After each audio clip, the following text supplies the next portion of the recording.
Hi friends, இது நான் விதை போட்டு வளர்த்த மருதாணி செடிங்க. சின்ன ஒரு பாட்டில் தான் நான் வச்சுருக்கேன். அவ்வளோ பெருசாக வளர்ந்து நிற்கிதுங்க. நெடு நீளமாக அப்படியே வளர்ந்துட்டு போயிட்டு இருக்குது.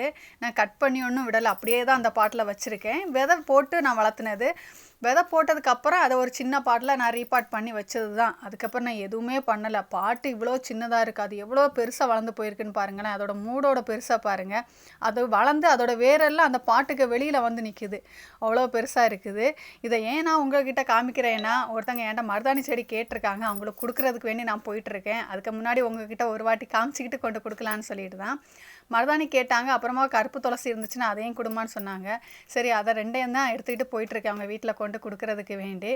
ஆசையாக வளர்த்தது அவங்க வீட்டில் போயிட்டு நல்லா வளருவாங்கங்கிற நம்பிக்கையோடு, அதுவும் ஒரு குழந்த மாதிரி ஒரு ஃபீலிங். நம்ம வளர்த்துறது தானே, நல்லதாக வளருவோம் அப்படிங்கிற ஒரு நம்பிக்கையோடு இருக்கிறேன்.